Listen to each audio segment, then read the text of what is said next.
eu sou Mirela Almeida, eu sou pesquisadora do NINAP, sou pedagoga, né, formada pela Universidade Federal Rural de Pernambuco. Sou mestra em Educação, Culturas e Identidades e atualmente sou doutoranda, né, do Programa de Pós-Graduação em Psicologia da UFRN, né? Também iniciei lá no grupo de pesquisa do Laboratório de Neuropsicologia UAPEM. E hoje a gente está aqui, né, com algumas pesquisadoras do NINAP. A gente tem Maria Carolina Marques, ela é pedagoga, formada pela UFRPE. Ela é mestranda em Educação, Culturas e Identidades. E ela também é pós-graduanda em Neuroeducação em Primeira Infância. A gente tem aqui Maiara Pérola, ela é psicóloga clínica, formada pela FACHO. Ela é mestranda em Educação, Culturas e Identidades e ela é pós-graduanda em Intervenção em Psicologia Clínica. E também a gente tem aqui a Michele Porfírio, ela é pedagoga formada pela PUC de Campinas, ela é mestranda em Educação, Culturas e Identidades, também do programa de pós-graduação lá do PPGS, e ela é psicopedagoga. Então, a gente tem aqui um grupo bem importante, né, para tratar dessas questões. Então, hoje a gente vai trabalhar um pouquinho, né, vamos estar falando sobre as questões da vulnerabilidade de primeira infância. E eu queria começar, né, com Carol, ela vai trazendo alguns conceitos, né, na sua fala, trazendo alguns documentos também. E eu gostaria que ela começasse a falar um pouquinho já desse assunto, para as pessoas que já estão participando poderem entender, né? Vamos lá, Carol. Boa noite a todas e todos, as colegas que estão aqui com a gente e também a todos que estão assistindo. É um prazer estar aqui com vocês. E eu queria iniciar minha fala falando que a gente, quando pensou nessas questões que vai trazer aqui, pensando que muitos têm falado sobre a pandemia, muitos têm falado pelo Covid, e é necessário, é importante. Mas além da pandemia e do Covid, que nos faz todos vulneráveis, há um grupo de pessoas, há um grupo de família e de crianças que já estão vivenciando a vulnerabilidade antes da pandemia. E é para essas crianças, é para esses bebês que a gente quer olhar hoje, que a gente quer discutir, que a gente quer pensar em ações para poder melhorar as condições de vida deles, né? Então, inicialmente, eu quero trazer aqui uma discussão sobre dois conceitos que andam juntos, que é o conceito da própria vulnerabilidade e de fatores de risco ao desenvolvimento infantil. São conceitos que são utilizados por diferentes autores, por diferentes políticas públicas, e que compõem também um debate social e político, né, sobre a violência, sobre a segurança e a insegurança dessas crianças. E aí que muitas vezes podem ser inconsistentes, que podem ser pensados superficialmente e que às vezes podem as causas desses problemas não são aprofundadas, que pode até promover umas soluções que ajudam a excluir mais ainda essas pessoas que já estão à margem da sociedade. Então, a gente entende aqui como vulnerabilidade toda pessoa, todo indivíduo que se encontra em condição de desamparo e desassistência social, desassistência econômica, desassistência psicológica também. E aí, a gente quer trazer também atenção, eu quero trazer atenção também para os bebês e as crianças pequenas, porque, como a gente vem estudando durante os estudos da infância e da psicologia do desenvolvimento, é que a gente sabe que são nos primeiros anos de vida que é a base do desenvolvimento e que a arquitetura cerebral ela acontece. Então, os fatores de riscos que são ocasionados pela vulnerabilidade são muito mais intensificados na infância. E as questões os impactos que se traz na infância podem durar até a vida adulta, como a gente está estudando, né? Como os estudos já demonstram. Então, ligado a essa questão de vulnerabilidade, que confluencia a vulnerabilidade tem os fatores de risco ao desenvolvimento, que são todas as condições variáveis ambientais, biológicas e genéticas que pode fazer com que o desenvolvimento de um indivíduo seja negativo, tenha impactos negativos. Então, alguns desses fatores, quando a gente pensa neles, a gente pode pensar neles em níveis macro, em que são as problemáticas sociais maiores, que são a pobreza, que é a desigualdade social, a desigualdade de classe, a desigualdade de gênero e de raça, e também a falta de políticas públicas e inacessibilidade também. E há também fatores de risco de desenvolvimento no nível macro, que acontece no seio familiar ou no entorno dessa família, dessa comunidade, que aí que é a negligência parental, são os maltratos, são os maltratos físicos e psicológicos, e a gente também dá uma ênfase na depressão materna, nas privações que acontecem no âmbito familiar e no estresse. Mas antes de eu discutir sobre essas questões de nível mais parental, eu queria trazer para vocês alguns dados que a Fundação Abrinq realizou um documento no ano passado, no ano de 2019, sobre o cenário da infância e da adolescência no Brasil. E eles tinham o objetivo de traçar um panorama da infância no país com análise dos principais indicadores sociais do Brasil e das regiões que estavam relacionadas com essa população, né? Com as crianças e adolescentes. E eles fizeram esse documento analisando paralelamente aos Objetivos de Desenvolvimento Sustentável, que é proposto para a Agenda 2030 da ONU, né? Da Organização das Nações Unidas. E aí eles trazem dados muito preocupantes e alarmantes. Um primeiro dado que eu queria falar com vocês é que no Brasil, 25% da população de 0 a 14 anos de idade se encontra em pobreza, em situação de pobreza.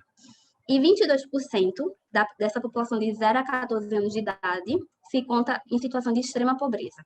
E o que é que se configura a pobreza e extrema pobreza? A pobreza é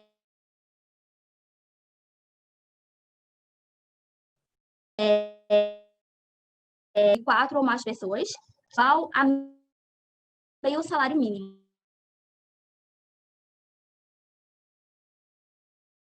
na época, que são pessoas que vivem com renda familiar também, que viviam com equivalente a R$ 234.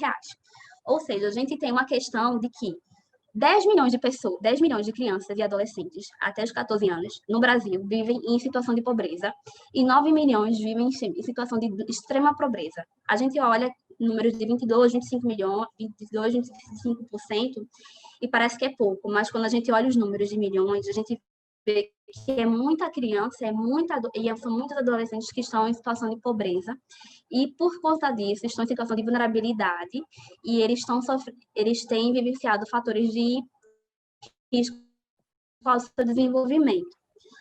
Outra questão também que eu quero trazer aqui é em relação à subnutrição. Também nesse relatório, foi apontado que, dentre essas pessoas, dentre as crianças de 0 a 5 anos, 206 mil crianças no Brasil estão abaixo do peso e 600 mil crianças estão abaixo da estatura mínima. E isso mostra que esses dados são coerentes com a situação de pobreza que o país e essas crianças se encontram.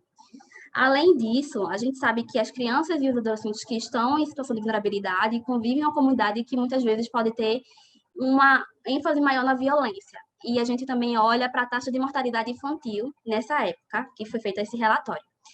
E a de 0 a 5 anos, na região, por exemplo, do Nordeste, que é a que a gente se encontra, 16% das crianças são mortas a cada 1.000 crianças vivas. Então, são dados muito preocupantes, são dados muito alarmantes, e que, se a gente parar para pensar, esses dados estão intensificados nesse momento de pandemia, em que tem se olhado para a sociedade em geral, mas pouco se tem falado para essas crianças que já estavam em situação de vulnerabilidade. E como é que essas crianças estão sobrevivendo em seu seio familiar? Pensando que essas crianças que estão vivendo violência familiar, elas estão vivendo essa violência familiar em contexto de isolamento, em que ela vai estar com seu agressor, que ela vai estar com seu abusador por mais tempo. Além disso, dessa questão das crianças, eu também quero destacar que A família também é vítima dessa vulnerabilidade e desse desamparo, porque a gente sabe que é como se fosse um ciclo vicioso em que as pessoas elas nascem em um contexto de vulnerabilidade, em um contexto de violência, e aí elas aprendem esses modelos e reproduzem esses modelos ao longo da sua vida, e assim vai se consolidando essas questões. E aí eu queria também chamar a atenção para duas questões que falam sobre os fatores de risco ao desenvolvimento dos bebês e das crianças pequenas, que são as privações e o estresse também. Estudos já demonstraram que as crianças, ao estar em situação de vulnerabilidade de fatores de risco, elas são propensas também a ter privações de estímulo sensorial e motor, ter privações também de respostas cognitivas, e aí, por conta disso, elas vão ter uma dificuldade em dar sentido às suas experiências e organizar seu mundo. Elas podem também ter privação de apego, que é a ausência de ter uma relação de confiança, uma relação segura e saudável com os adultos que a cuidam. E também tem uma privação social, que são a ausência de experiências adequadas à socialização com seus pares e também com outros adultos. E aí, essas adversidades significativas durante os primeiros anos de vida, como já falei, elas se transformam em experiências negativas. Essas experiências negativas também a gente pode pensar que são experiências estressoras. E aí a gente vai entrando numa discussão de estresse. O estresse, né, como a gente sabe, são manifestações orgânicas semelhantes para todos os indivíduos, mas ele vai variar de acordo com o comportamento individual de cada organismo. E existem diferentes níveis de estresse. Existe o estresse positivo, que é aquele estresse saudável, que é aquele estresse que é necessário para a gente se desenvolver, para a gente construir experiências e habilidades de adaptação ao ambiente, também para a gente conseguir construir autoconfiança e confiança no outro, e para superar pequenas situações desafiadoras. Esses estresses são naturais e são saudáveis e são precisos. Mas existem também os estresses toleráveis e o estresse tóxico. O estresse tolerável é quando a resposta de estresse é mais intensa e ela já pode alterar a arquitetura cerebral, e se ela corre em tempo limitado e pode ser minimizada se tiver adultos cuidadores que possam ajudar, que possam amparar, que possam cuidar integralmente dessa criança. Já o estresse tóxico, que é o mais comum em situações de vulnerabilidade e de vulnerabilidade extrema, são os estresses que são estresses que têm mais impacto duradouro durante a vida, que é o estresse que vai fazer com que essa criança possa gerar transtornos, adoecimento psíquico, como depressão, ansiedade, ainda na infância, ainda como bebê, como criança pequena e também posteriormente como adulto. E também pode gerar doenças crônicas físicas que vão também acompanhar ao longo do desenvolvimento. Eu falo pode porque a gente sabe que o nosso cérebro é moldável, ele é plástico, e se tiver experiências positivas, e se essa criança ela conseguir encontrar, se tiver uma rede de proteção e de amparo, esses impactos podem ser remediados e podem ser prevenidos.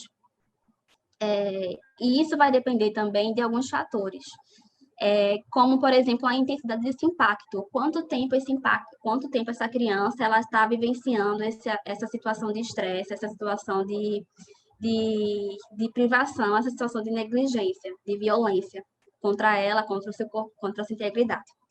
O segundo fator é o período sensível que essa criança está, como falei, né, os bebês e as crianças que estão em contexto de vulnerabilidade e que não são, digamos assim, acolhidos e amparados ainda na infância, a remediação posteriormente na vida adulta pode ser mais difícil. E também envolve a reação individual da criança, que é o temperamento que a criança tem, que é a questão da criança ser mais resistente, mais resiliente a essas questões. E ela vai conseguir ser mais resiliente, ela vai conseguir mais resistente a esses fatores de risco, se ela tiver alguém que a ampare, alguém que a acolha, alguém que cuide dela integralmente. E aí, que possibilite a ela uma resiliência. E, e aí a gente entra também em outra questão, que é a questão de fatores de proteção. Assim como tem fatores de risco ao desenvolvimento, que são negativos ao desenvolvimento desse bebê, dessa criança de vulnerabilidade, também tem fatores de proteção, que podem ajudar essa criança a ter um desenvolvimento saudável, que podem promover desenvolvimento, que é aquele que a Organização Mundial de Saúde já deixou de forma bem clara, aí trabalha de forma bem explícita, que é a boa nutrição, porque a gente sabe que a malnutrição durante a infância tem influência no processo cognitivo. A criança que ela tem uma malnutrição, que ela não se alimenta direito, ela pode desenvolver problemas de memória, de atenção, de percepção e de raciocínio, por exemplo. Então, é importante ter uma boa nutrição desde os primeiros anos de vida. O sono, a qualidade do sono, porque a gente sabe também que o sono, enquanto a criança dorme, o hormônio de crescimento atua sobre o corpo e ela vai e cresce melhor. E também, durante o sono, o sistema nervoso aprimora e estabelece, consolida as conexões neurais, as sinapses que elas têm, do que ela vivenciou durante o dia, nas experiências durante o dia. Então, esses são os fatores de proteção. E, a partir disso, são esses fatores que a gente precisa pensar em como desenvolver. Então, são fatores que a gente pode pensar em como desenvolver um bom desenvolvimento para a criança. Quais são as condições mínimas que essa criança precisa para se desenvolver de forma segura? Né? A boa nutrição, o sono, o sono, a boa nutrição e o mais importante, que são as relações socioafetivas. Aí, a importância de ter uma relação de qualidade afetiva, emocional com o outro, com o adulto cuidador, com o adulto que é responsável por ela. Pode ser a figura materna, pode ser a figura paterna, ou pode ser outra figura que vai assumir essa responsabilidade. O quanto é importante essa pessoa na vida da criança para que possa ajudá-la a se constituir e a se desenvolver. E aí eu queria também trazer nessa discussão que a vulnerabilidade ela é um contexto muito complexo antes da pandemia. E aí a pandemia acrescenta uma variável a mais na equação. E aí eu queria também refletir com vocês sobre o que está sendo feito para essas crianças e o que está sendo feito para essas famílias nesse momento, né? Como é que essas crianças e essas famílias estão vivendo em um sistema que já está bem fragilizado. E como é que nós, enquanto sociedade e também o Estado, pode pensar em ações democráticas que auxiliem nessa condição de sobrevivência, porque essas crianças e essas famílias que estão em vulnerabilidade, elas não estão nem vivendo, elas lutam todos os dias para sobreviver. E aí, como é que a gente pode garantir essa condição de sobrevivência e de viver também? A dignidade e os direitos que cada criança e que cada bebê e cada pessoa adulta também tem esse direito humano, né? Então, além disso, é importante pensar nessas questões de vulnerabilidade, pensando que todos nós estamos passando por um momento difícil de isolamento. Alguns têm a sorte de ter uma casa, de estar com sua família em isolamento, mas tem pessoas que não têm casa para onde ir e se isolar. E como é que fica essas pessoas que estão em contexto de rua? Tem pessoas que têm uma casa, mas essa casa não tem uma boa condição, ela é uma casa inapropriada. São pessoas que não têm trabalho e, por não ter trabalho, não têm suporte financeiro para garantir alimentação para ela e para o bebê e para a criança. São pessoas que não têm saneamento básico e, por conta disso, a gente sabe que o vírus hoje, a gente pode se contaminar pelo ar, pelo contato e também pelas fezes. Então, como garantir a atenção básica para essas pessoas?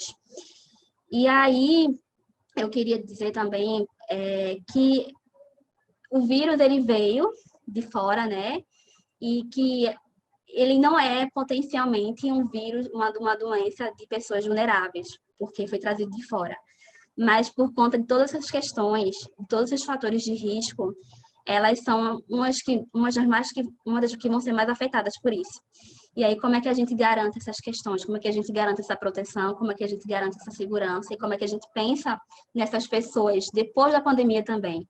Porque a vulnerabilidade não vai acabar depois da pandemia para elas, porque elas já estavam em vulnerabilidade antes disso, antes desse contexto. Isso.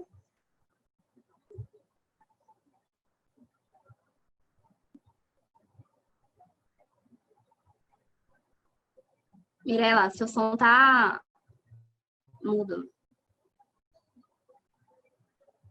Então, antes de começar com a Michelle, eu vou trazer uma questão aqui que trouxeram lá do YouTube.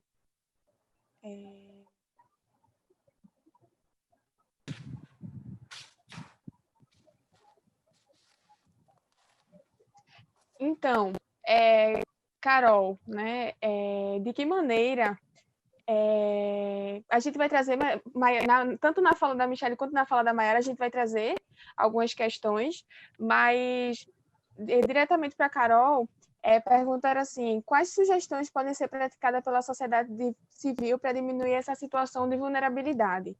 Então, dentro de tudo que você trouxe, né, quais os pontos que você acha principal para trazer essa diminuição dessa situação de vulnerabilidade, né? O que é que você coloca como importante nesse momento? Eu acho que é muito importante um trabalho intersetorial, em que a gente vai estar trabalhando com a saúde, com a assistência social e com a educação. E aí também é importante pensar aonde essas crianças estão e como elas estão, fazer um mapeamento, né, de quais são as situações que elas se encontram, porque são diversas e são diferentes, e aí pensar em estratégias em conjunto, né, com o que cada ministério, o que cada secretaria pode fazer, pode contribuir para essa melhora.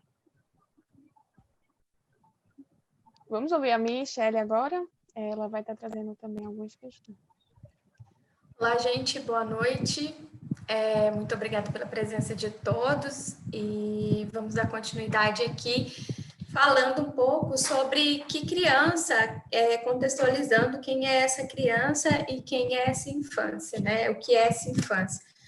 Porque são dois conceitos que muitas vezes eles são confundidos e às vezes se percebe como sinônimos, embora não sejam.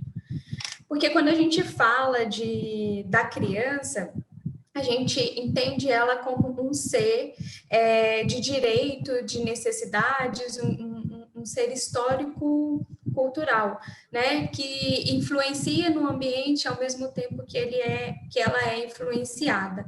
Nem sempre essa visão de criança como um ser diferente do adulto, ela foi concebida socialmente. Então, isso foi um processo, né, que foi sendo construído ao longo da história. E a infância, quando a gente fala de infância, é importante a gente destacar que não estamos falando de uma infância homogênea. A Carol aqui, ela explicitou muito bem na fala dela essas questões relacionadas à vulnerabilidade, né, aos fatores, há muitos fatores na realidade, né, que esses indivíduos, essas crianças, elas estão imersas em um contexto que não lhe permite viver aquela infância estereotipada, aquela infância homogênea, aquela infância que a gente, às vezes, acredita que ela é igual para todos.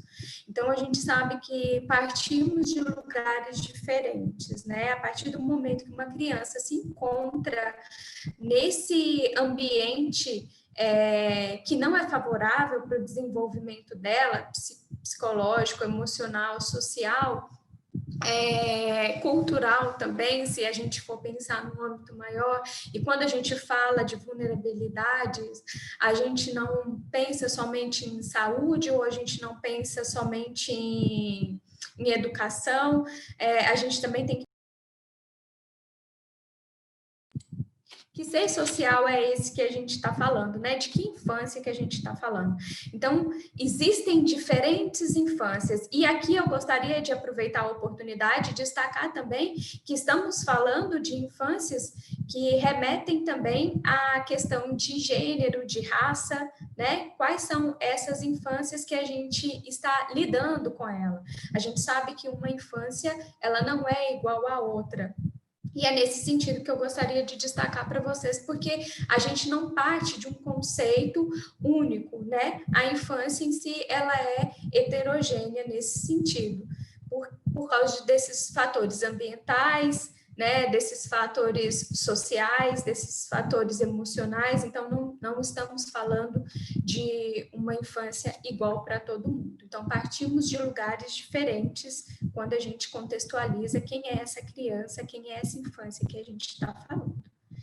E aí, aproveitando falando sobre isso, eu gostaria de trazer alguns aspectos referentes às emoções. Por quê? Porque as emoções, elas são fatores primordiais para a nossa existência, né? Vallon, ele destaca nos seus estudos que é o primeiro e o mais forte vínculo entre os indivíduos. E daí é fundamental que a gente perceba que essas emoções, elas vão desencadear e elas são a primeira forma que a gente se comunica. E daí eu quero trazer um exemplo prático, né? Quando o bebê chora, ele não está chorando porque ele está com mãe, ele está chorando porque ele precisa de algo, né? E às vezes a gente tem até uma ideia bem distorcida, porque a gente acredita que por não saber lidar também com algumas emoções nossas, né? E também por diversos fatores que eu acho que se eu estender agora pode ficar longo, qualquer coisa a gente retoma depois. Mas o que eu quero focar aqui com vocês é que as emoções, elas são manifestações que as crianças, a gente se comunica através delas. Então, quando um bebê chora, retomando, quando o bebê chora, ele está precisando de um acolhimento. Quando uma criança supostamente faz uma birra, que a gente pode chamar de um comportamento desafiador, ou um comportamento não desejado, aquela criança está comentando alguma coisa com a gente, e daí a gente precisa ter esse olhar. E quando a gente fala de uma criança que está num ambiente que não é favorável para o desenvolvimento dela, isso pode ser acentuado. Não só pode, como tem estudos que identificam, né, agressividade, ausência de autonomia, ausência de autoestima. Então, são todos esses fatores que acabam se ligando, né, no que diz respeito às emoções. E aí, eu gostaria ainda de trazer para vocês... Deixa eu só... porque eu perdi vocês aqui. Pronto.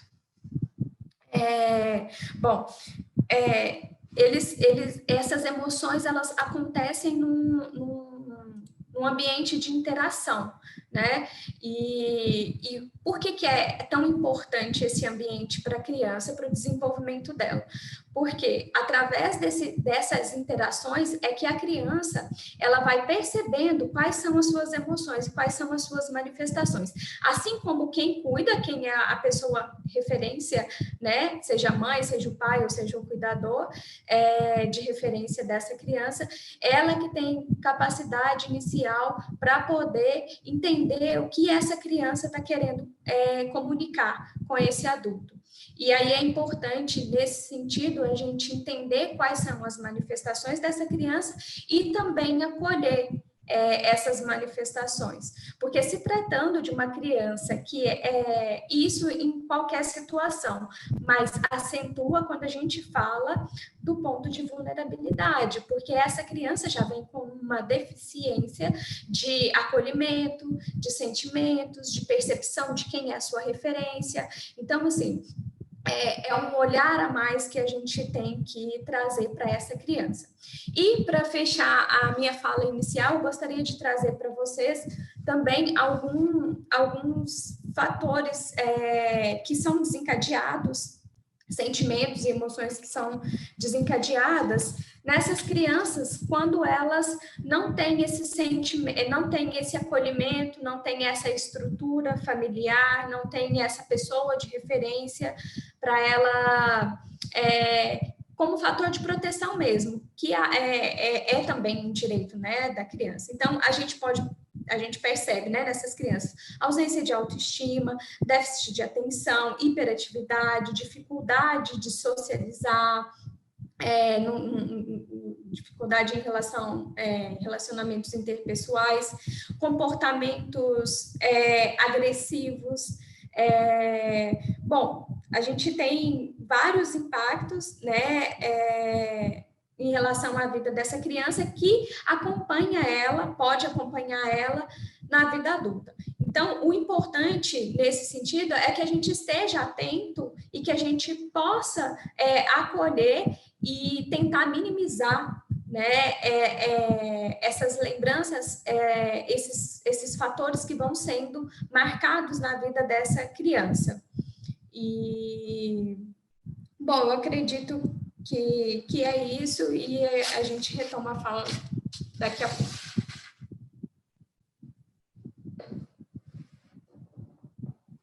Vamos com Maiara, né, para a gente ganhar tempo. Então, olá, gente, boa noite. É uma honra estar aqui, né, compartilhando um pouquinho do que a gente aprende nas nossas pesquisas, né, e conversar um pouquinho também sobre do que se trata a primeira infância e o contexto de vulnerabilidade, trazendo um pouquinho, né, para a gente pensar dos efeitos psíquicos que pode acarretar o bebê, e a gente fala especificamente de 0 a 3 anos, né, nesse tempo todo. Então, como foi muito bem articulado, né, pelas meninas anteriormente, a vulnerabilidade, eu costumo falar também as vulnerabilidades, elas evidenciam a violação de vários direitos que são essenciais, né, ao ser humano, e aí colocam em xeque a falta de moradia, a falta de emprego, né, e as questões da alimentação, do saúde, do lazer, do acesso à educação, tudo isso que o ECA preconiza, mas que de alguma forma, né, é faltoso, é faltante para essas famílias e, respectivamente, para esses bebês.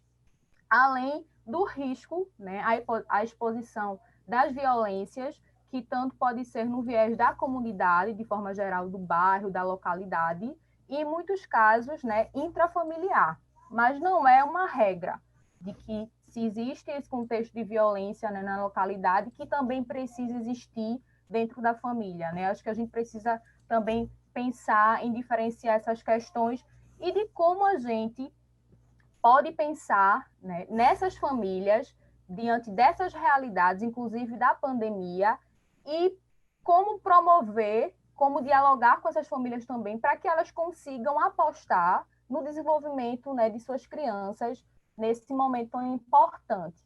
Então, a gente sabe que existe ainda uma defasagem muito grande de ações, de políticas públicas destinadas para a primeira infância, mas a gente está tendo algumas evoluções, né, alguns marcos que são importantes, entre os quais o Plano Nacional da Primeira Infância, né, e os marcos legais do desenvolvimento.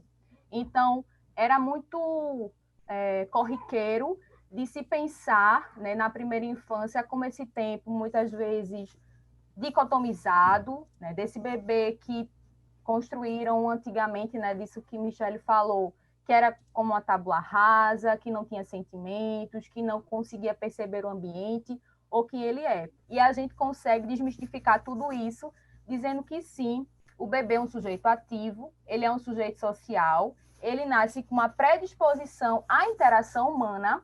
Agora, é importante que haja esse educador, né, esse cuidador de referência, para que esse bebê ele consiga se constituir, né, de uma forma saudável, podemos dizer assim.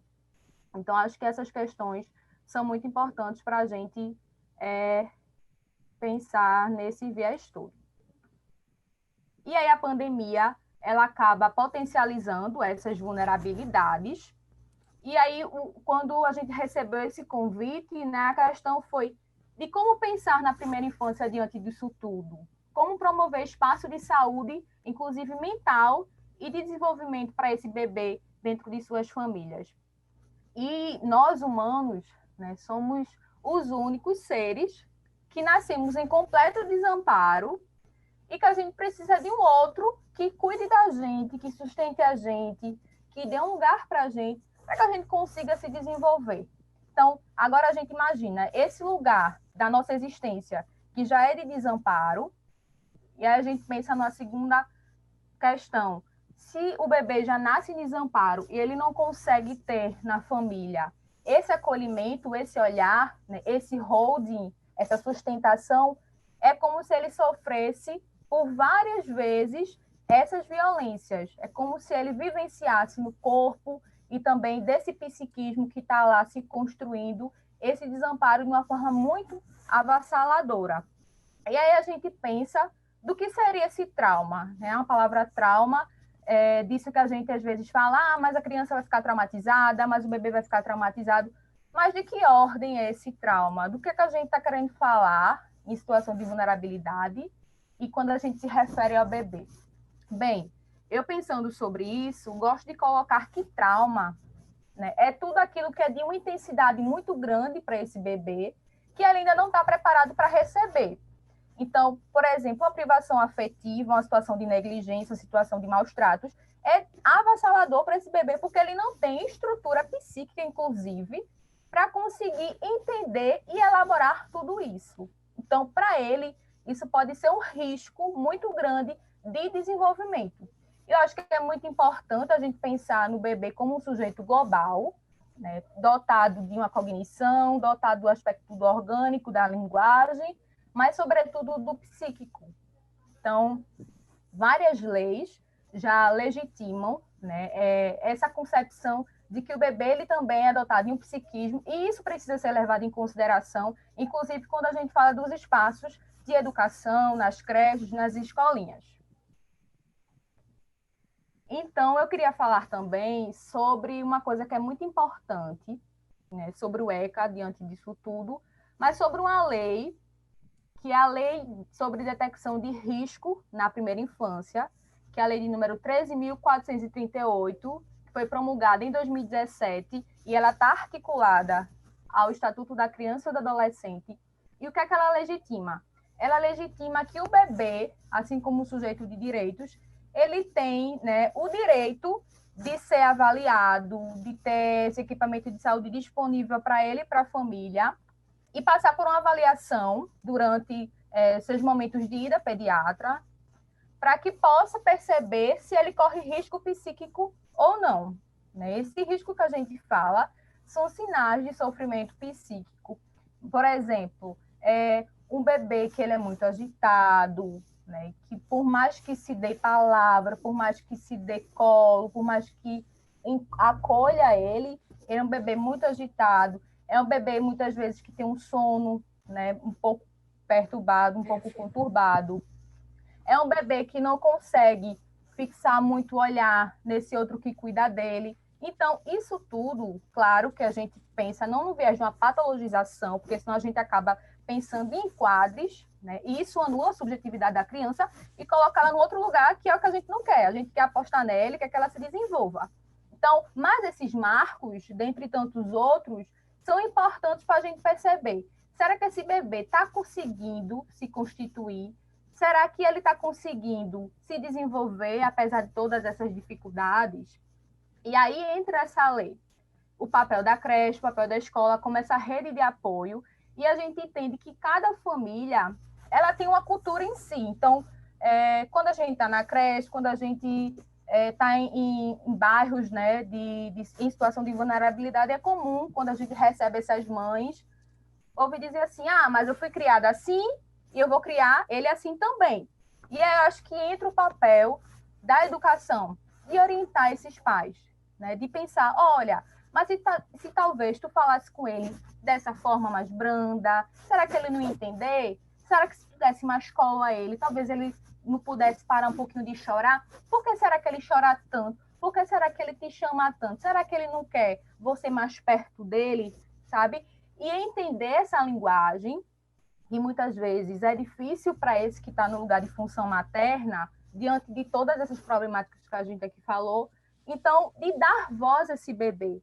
Então, o ambiente, ele é importante sim, né, desses riscos todos, de violência, da questão da alimentação, do lazer, mas o que a gente preconiza é a relação vincular. Então, se existe uma potência de vínculo nessa família, se esse que ocupa o lugar de função materna, que pode ser a mãe, a genitora, quem pariu o bebê, mas também pode ser um pai, né, dentro dessa família, que seja uma referência de cuidados para esse bebê, ele consegue se desenvolver.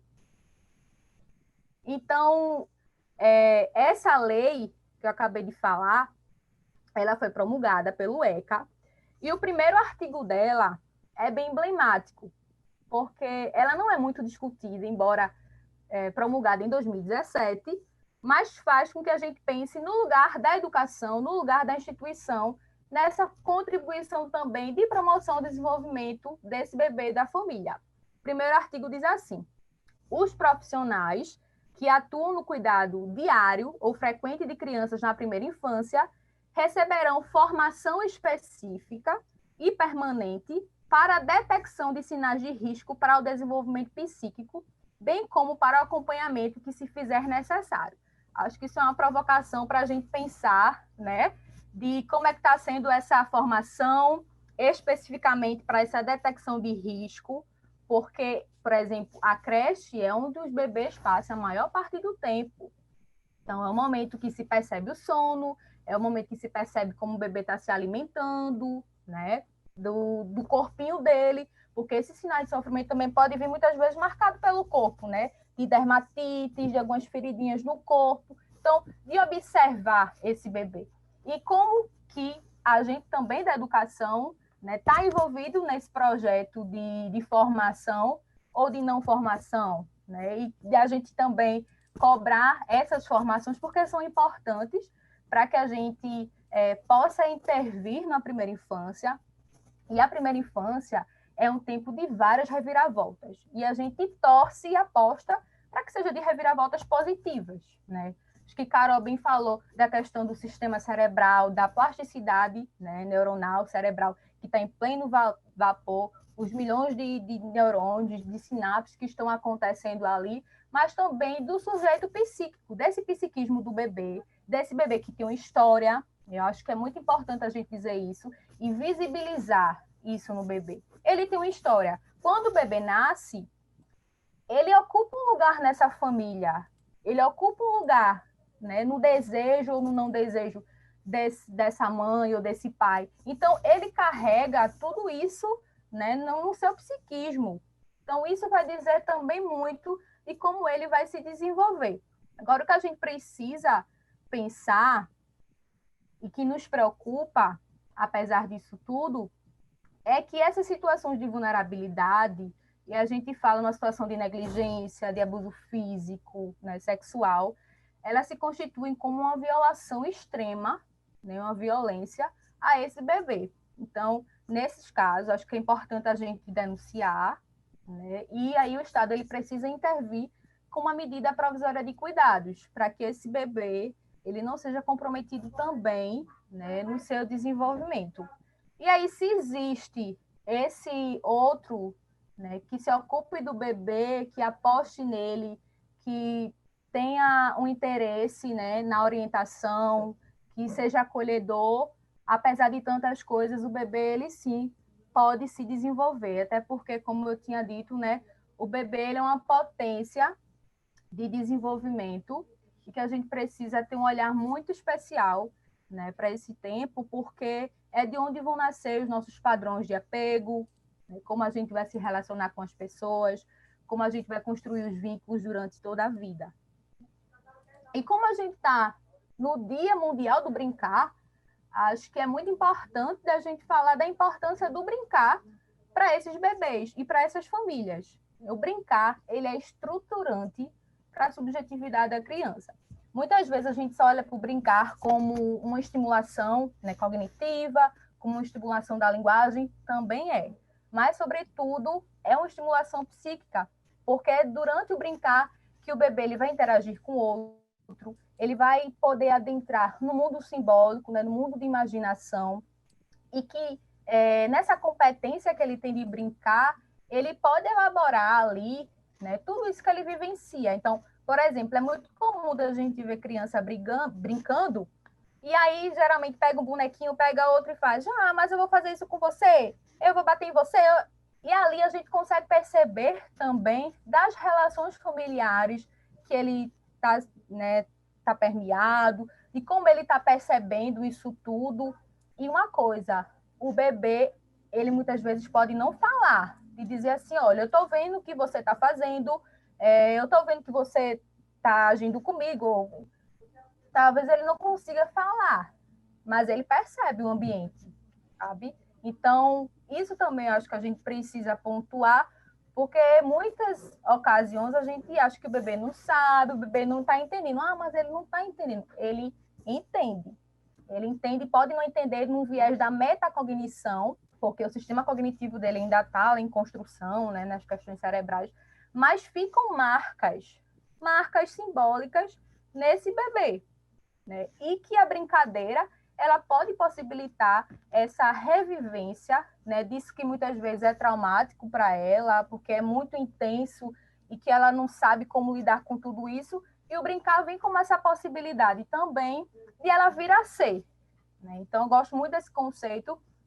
Não é que o bebê não seja, ele é, mas a gente aposta na primeira infância, a gente incentiva, a gente tá lá, né, contribuindo para que ele também possa vir a ser um sujeitinho que possa falar em nome próprio, né, que possa dizer o que quer, o que não quer, que possa se reconhecer, de dizer, meu nome é João, minha família é essa, ou eu tenho um bracinho, ou eu tenho perna. Então, tudo isso, né, também do corpo, de como essa criança vai se perceber, diz muito a respeito desse tipo de constituição que é muito importante, né, para ela. Então, aí eu ressalto a importância da rede de apoio, né, dos equipamentos de saúde, dos equipamentos de assistência social, no cuidado, a proteção também e desenvolvimento dessas crianças e da educação, né, dos professores, das instituições, nesse acolhimento e também de orientação a essas famílias, que muitas vezes é falta de orientação dos seus direitos, né, de se reconhecer enquanto sujeito de direitos, que tem direito, por exemplo, a chegar no pediatra, e o pediatra ele precisa avaliar, né, o bebê, e se o bebê estiver passando por um momento de risco psíquico, dele perceber e dizer isso para a família e encaminhar esse bebê para uma intervenção precoce, para que isso, né, não seja, como é que eu posso dizer, prejudicial, entre aspas, mas que possa impactar de uma forma negativa no desenvolvimento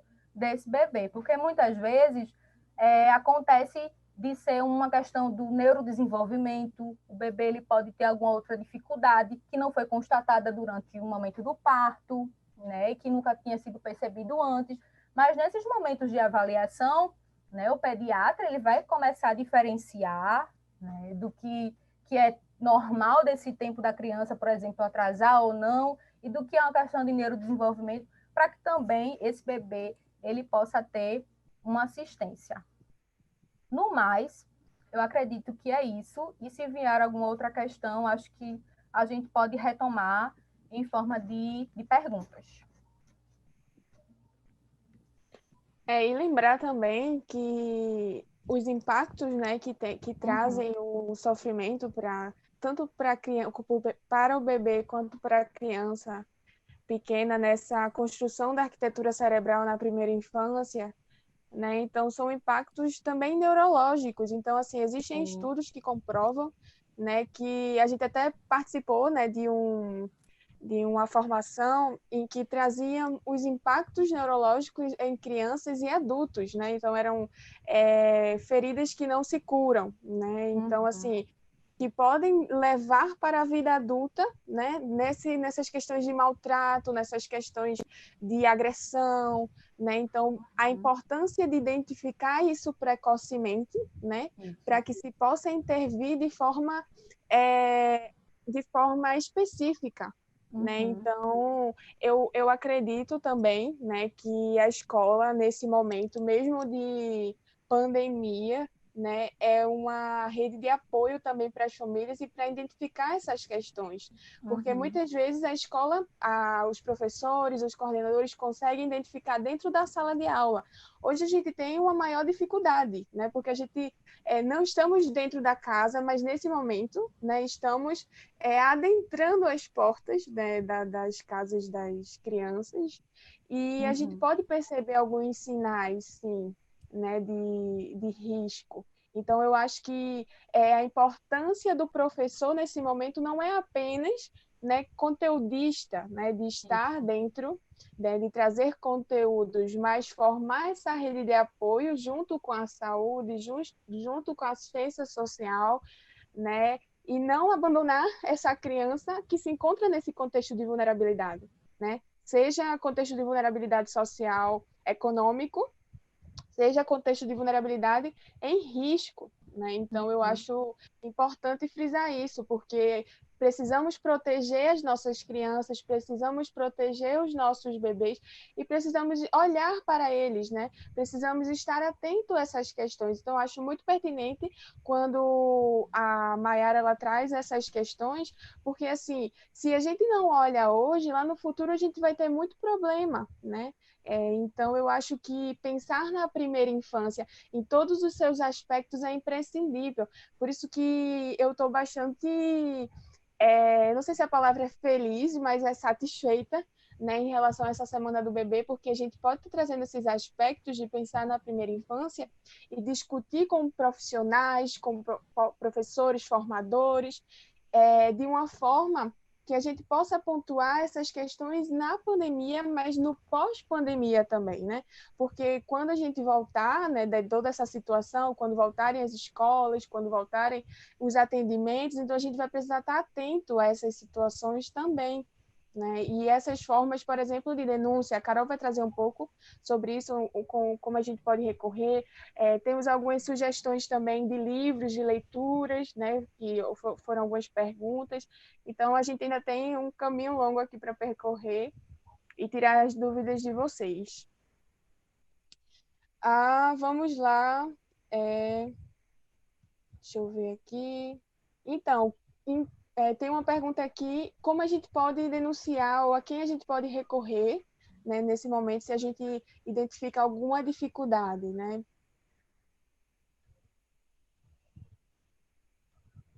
Está sem áudio.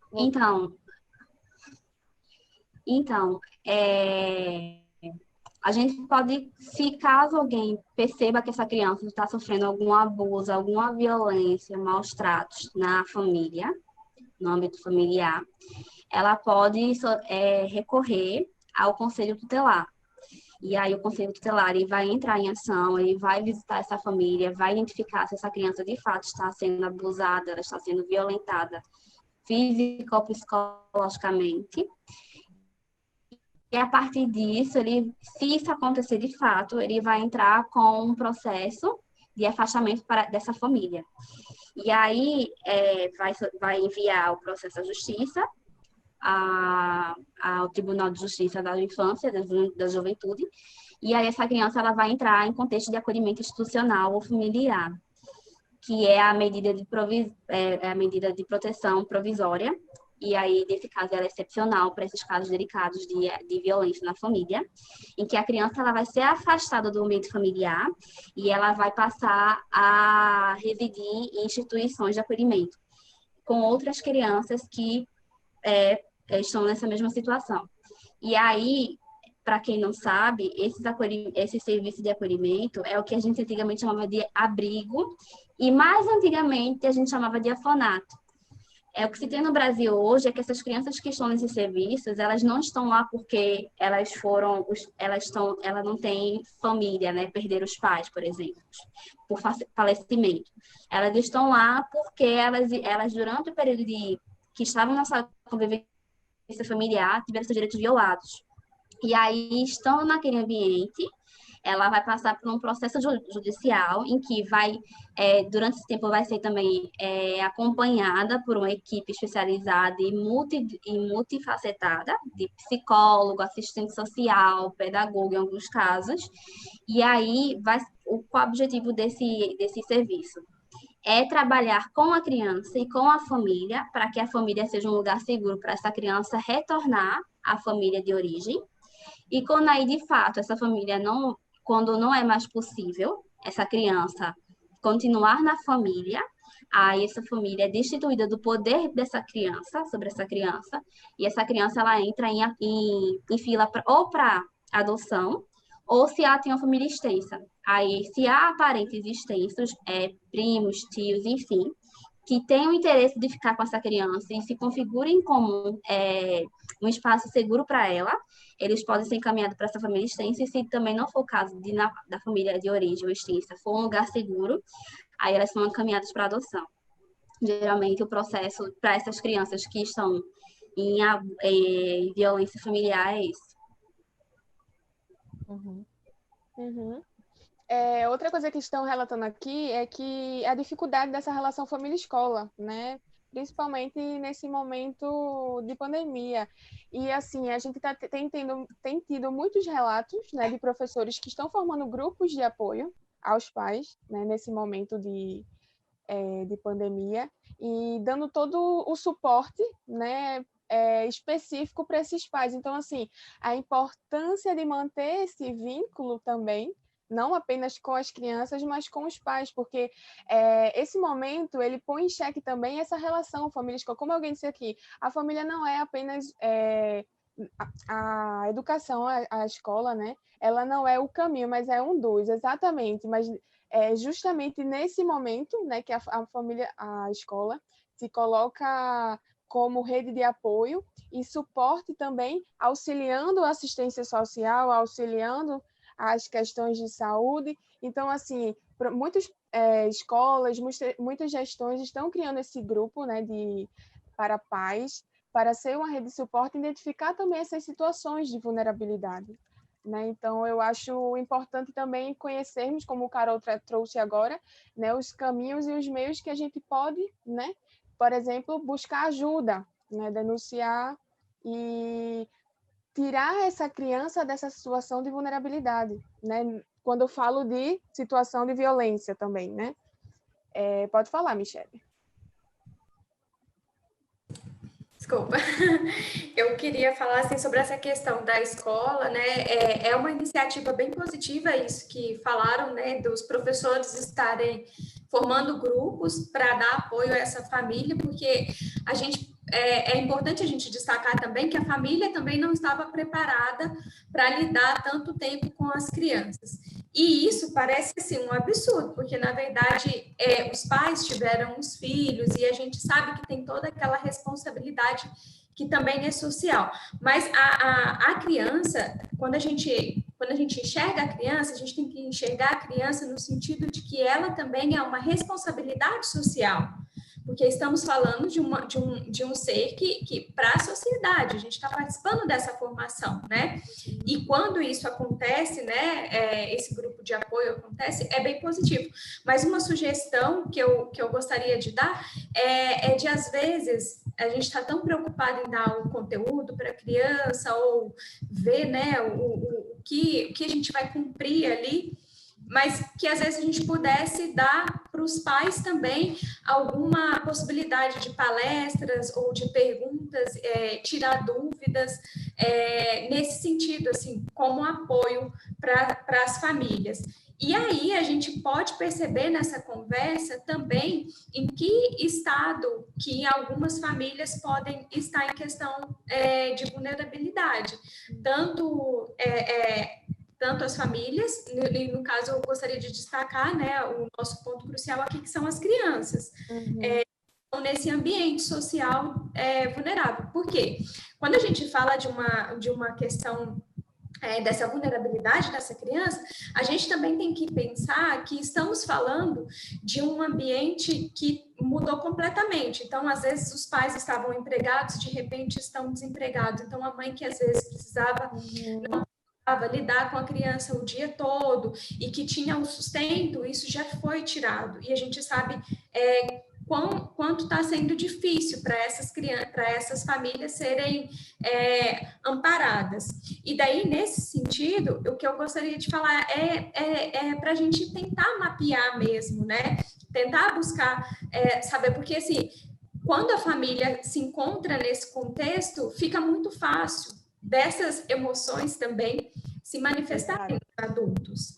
E quando isso se manifesta dos adultos, a gente normalmente desconta nas pessoas que são mais próximas da gente e que normalmente são os nossos filhos, infelizmente. E isso independente de estar em situação de vulnerabilidade ou não. Mas a questão é que quando a gente consegue entrar dentro dessa casa, a gente consegue perceber isso com mais facilidade. E a criança pode não estar numa questão de vulnerabilidade social, mas ela passa a ser agredida, por exemplo. Então, a gente precisa estar atento para poder orientar os pais nesse sentido de buscar outras formas de externalizar esses sentimentos e emoções para que eles não sejam descontados nas crianças. Ontem, na live da Elisa com a professora Pompeia, ela trouxe justamente essa questão da punição, né, dos pais às crianças, porque, por exemplo, os pais estão passando por momentos estressores, né, em vários âmbitos, como você trouxe, desemprego, situação de risco, e assim, e muitas vezes isso é levado para a criança, por exemplo, hoje eu estou bem, né, hoje eu dou carinho à criança, hoje eu abraço a criança, aí amanhã eu acordo estressado, né, amanhã aconteceu alguma coisa, não tenho em casa por exemplo, o alimento, né, do dia. Então, hoje eu maltrato a criança, hoje eu dou à criança um castigo, uma punição. Então, ter esse cuidado também, né? E por isso é importante manter essa rede de apoio com a família, justamente para que a família possa compreender a importância, né, dos aspectos dessa primeira infância, né, dos cuidados com essa primeira infância.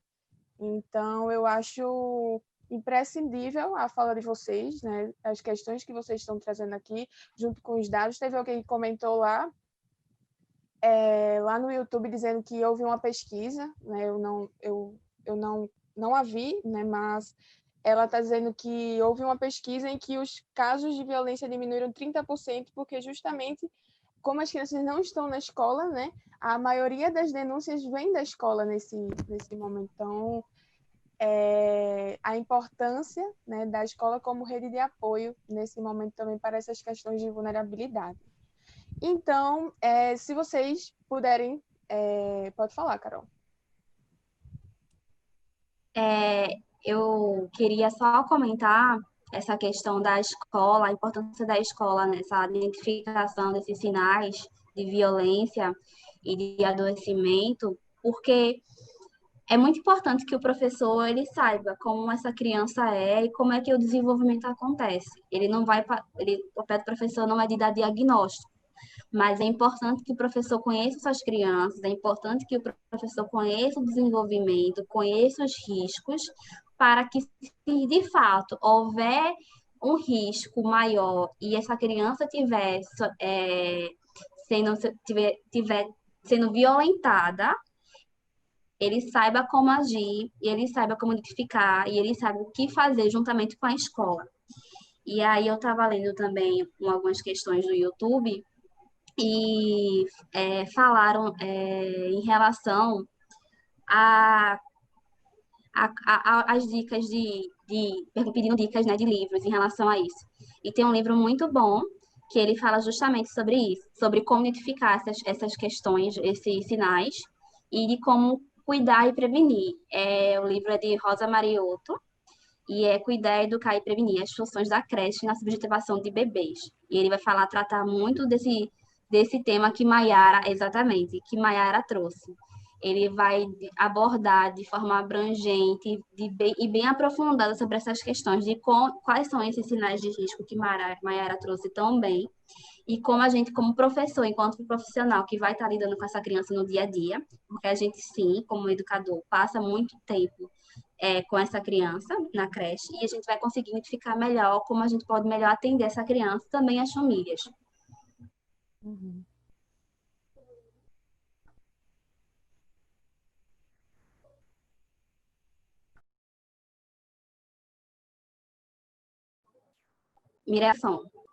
Mirela, você está sem som. Problemas técnicos. A gente vai deixar essa indicação, né, de livro, que as meninas vão trazer alguns também, né, algumas indicações. A gente vai deixar lá no Instagram do NINAP. Então, tudo que a gente traz aqui, a gente deixa lá no Insta do NINAP, pode também deixar lá no Insta do NINAP. Então, o livro é Cuidar, Educar e Prevenir, né, da Rosa Mariotto. Então, vai estar deixando lá no Insta do NINAP para vocês poderem ter, né, e futuramente comprar e lerem ele também como dica de leitura para essa temática, né? Então, E posso falar? pode à vontade. Inclusive, né, eu vi alguns comentários falando onde é que se procuram essas formações. Então, acho que essas formações são importantes, né, especificamente nessa temática de sinal de risco de sofrimento, né, para os ADIs, para os educadores que trabalham diretamente com a primeira infância. Mas aí também existem instituições, né, conceituadas que trabalham com esse tipo de formação. Então, o Lugar de Vida fica em São Paulo, é uma instituição, né, muito bem conceituada, tem por direção a psicanalista Maria Cristina Kupfer, que, né, articula-se também com esse livro em alguma medida e que discute esse protocolo de atenção, né, ao desenvolvimento do bebê, que é o IRDI, que são os indicadores de risco para o desenvolvimento infantil. Então, acho que é muito importante, né, também da gente, de alguma medida, buscar essas formações para que a gente acrescente na nossa formação e que também compartilhe com os nossos colegas. Então, existe o Lídia Curiat, também que fica no Rio Grande do Sul, que trabalha com essa metodologia.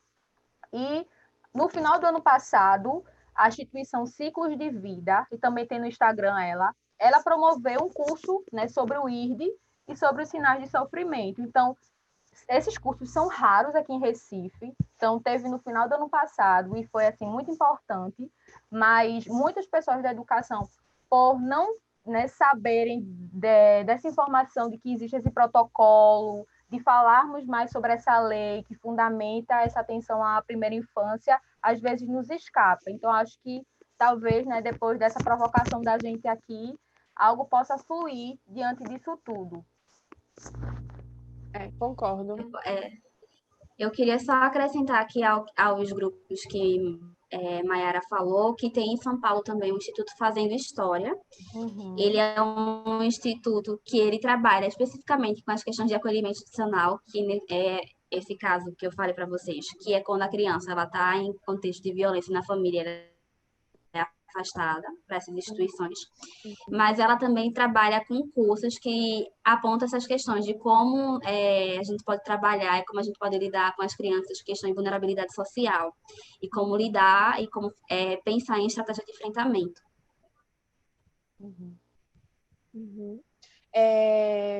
Tem mais uma pergunta aqui. Cadê?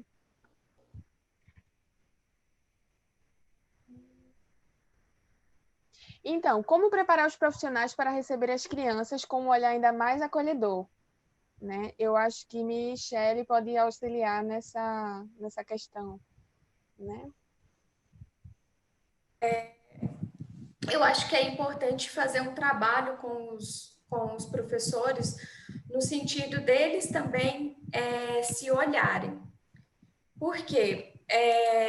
Se olharem enquanto indivíduos. Porque fica muito difícil da gente reconhecer, até tem uma citação que fala: se quem cuida não tiver uma relação confortável com os seus próprios sentimentos, dificilmente irá notar os sentimentos da criança. Ele é uma citação inspirada, na verdade, na Sui Gerdau. Uhum. E ela vai falar sobre, na verdade, até uma indicação de livro também que fica, que acabei esquecendo, mas enfim, eu retomo aqui que eu vou. A gente leva para o Instagram o Carol tema. também pode falar Carol também pode falar dele, porque é dele. É ele que eu estou lendo recentemente. Pronto. E ele vai falar muito dessa questão, dessa importância do afeto, né? E da gente se olhar para a gente poder olhar para o outro, né? Porque o amor é importante. Isso. Porque o amor é importante. Enfim.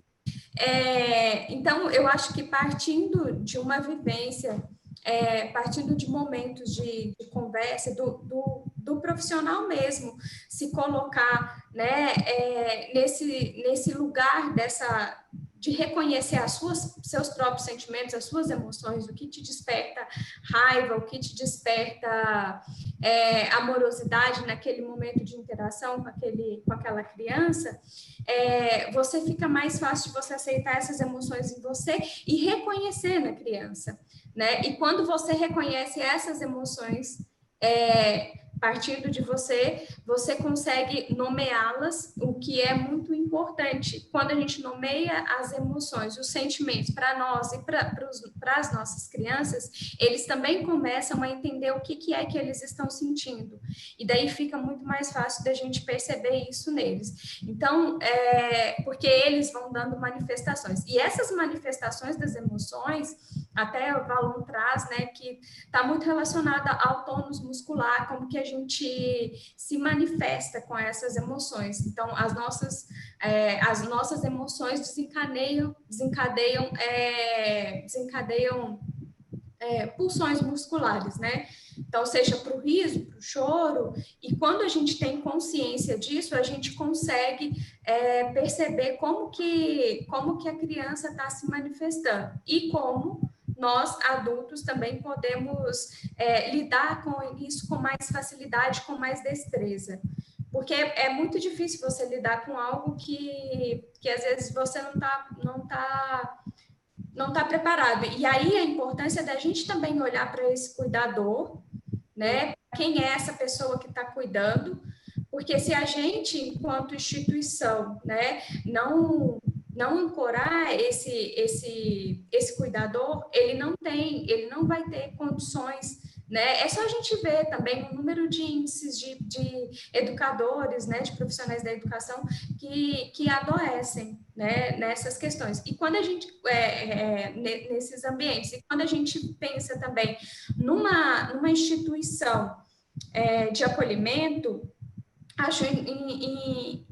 acho importante a gente cuidar desse educador, porque a gente trata de uma criança que se apega muito e que às vezes a gente não tem essa sustentação emocional para poder retribuir.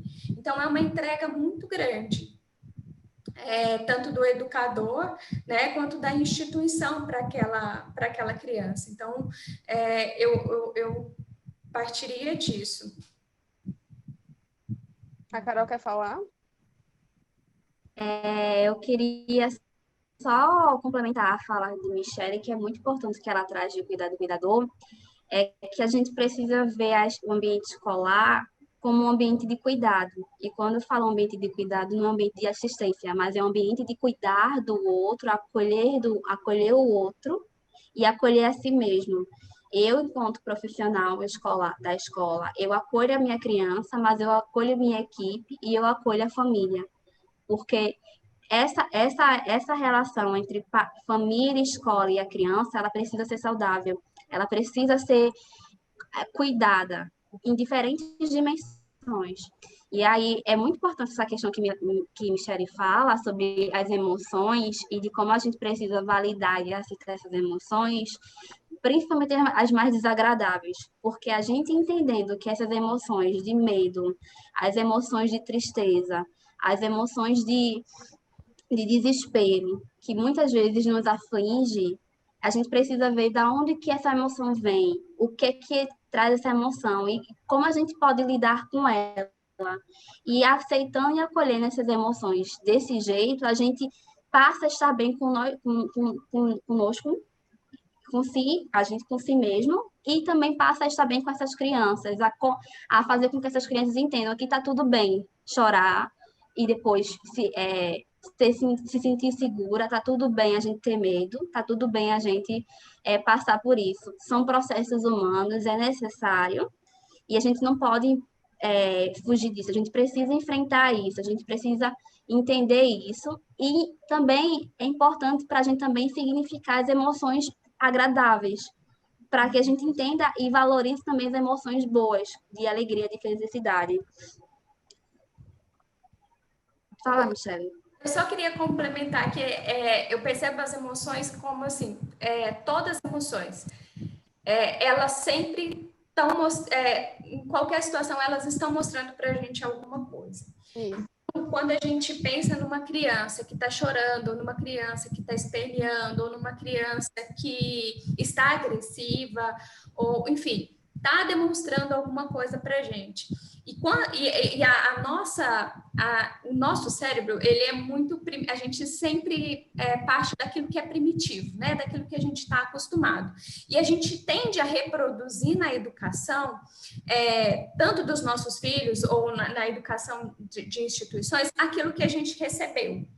Porém, nem sempre tudo aquilo que a gente recebeu é o melhor que a gente poderia dar, porque a gente tem que pensar no processo evolutivo, né? Então, quando você quer dar o seu melhor, e às vezes a gente precisa se olhar para que a gente se acolha e a gente reformule, mude a nossa percepção daquilo que a gente sente para poder trazer de uma outra forma para a criança. E aí, eu só queria falar que as emoções, elas são sinalizadoras. Então, em qualquer emoção, quando você vê uma criança fazendo qualquer comportamento que você acha que está sendo uma afronta, que é aquilo que vem no cérebro da gente. Nossa, está querendo testar, nossa, está muito manhoso, nossa, está querendo muito colo. Se pergunte, volte a se perguntar sempre, o que está acontecendo? Será que essa criança ela dormiu bem em casa? Como que foi a noite dela? Será que essa criança recebeu uma visita de uma suposta família que possa adotá-la e ela está numa expectativa maior?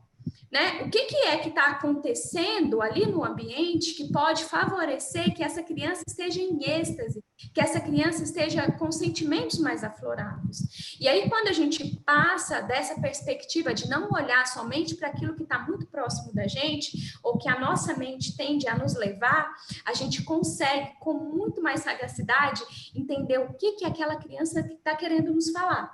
E quando a gente passa a se olhar também dessa forma, a gente se pergunta, nossa, mas por que eu estou tão nervosa hoje? Por que eu estou tão nervosa a ponto de que eu não estou querendo nem chegar perto dessa criança? O que está acontecendo? Ou o que esse comportamento dessa criança está querendo me dizer? Que às vezes é sobre a gente mesmo. Às vezes a gente não consegue lidar com o grito, porque nas nossas relações anteriores, o grito nos foi muito marcado e a gente não conseguiu dar um novo significado para isso. Então, é preciso a gente estar atento nesse sentido que parece um pouco abstrato, mas não é a partir do momento que você se questiona. E aí eu deixo uma dica: nenhuma pergunta ela volta vazia. Então, se questione sempre a partir dos comportamentos da criança, a partir dos seus comportamentos, das suas emoções, porque sempre você vai encontrar uma resposta. E não vá pela primeira resposta que vier na sua mente. Faça pelo menos 3, 4, 5 perguntas antes de você tomar uma decisão para aquela criança, para atuar com aquela criança, para atuar com os seus sentimentos, para lidar com os seus sentimentos, para lidar com aquela situação que ficou uma situação desconfortável.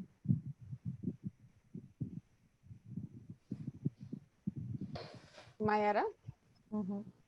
Acho que respondeu uma pergunta, né, bem interessante que foi colocada aqui, que se o professor ele percebe uma situação de violência, né, com a criança, se ele tem alguma medida de proteção para se salvaguardar, né, de ser reconhecido.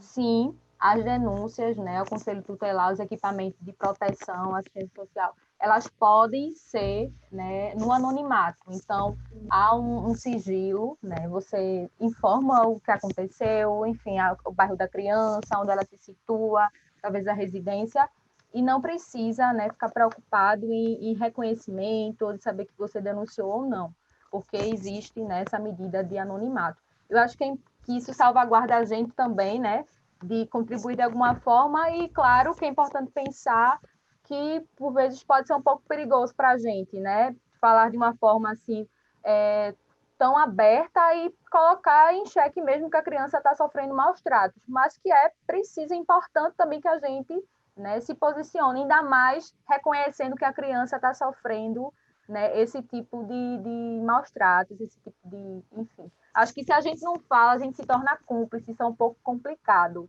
Então, a gente precisa, em alguma medida, também falar.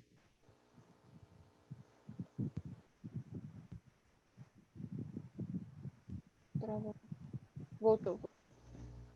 Carol quer dar 2 dicas de livros para vocês que ela tem. Pode falar, Carol.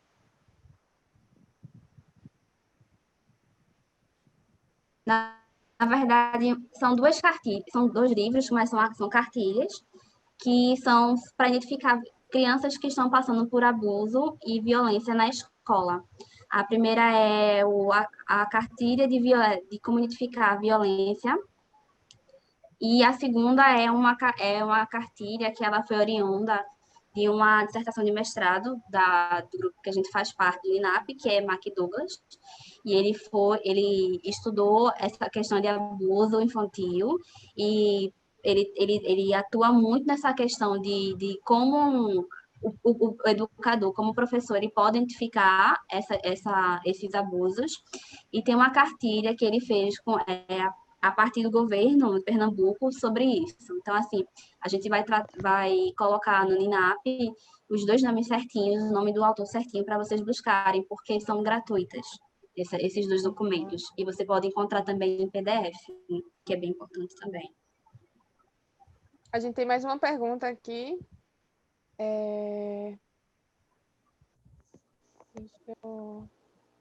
Eu queria agradecer a todos vocês, né? Todos e todas vocês que estão acompanhando a gente, né? Estão bem ativos aí no YouTube. A gente sabe que está sendo bem puxada essa semana, né? Com a Semana do Bebê, são muitas lives, são muitas temáticas voltadas à primeira infância, mas a gente reconhece, né, o interesse de vocês de aprenderem, o interesse de vocês em terem informações e construírem conhecimentos em prol da nossa primeira infância, né? Tanto aqui, não só aqui em Recife, né, a gente tem recebido presença no interior do estado, em outros estados. Então, assim, obrigado pela participação de vocês, e a gente reconhece isso de forma pública, né? E continuamos aqui, né, juntos e juntos lá no NINAP. Deixa eu ver aqui uma pergunta. Sim, uma pergunta voltada à Maiara, né, trazendo as questões psíquicas lá, nas questões de vulnerabilidade. Eliel Ribeiro pergunta assim, então, dessas questões pode acabar sendo uma forma de identificar um autismo ou qualquer outra patologia psicossomática, né? Voltando a essas questões.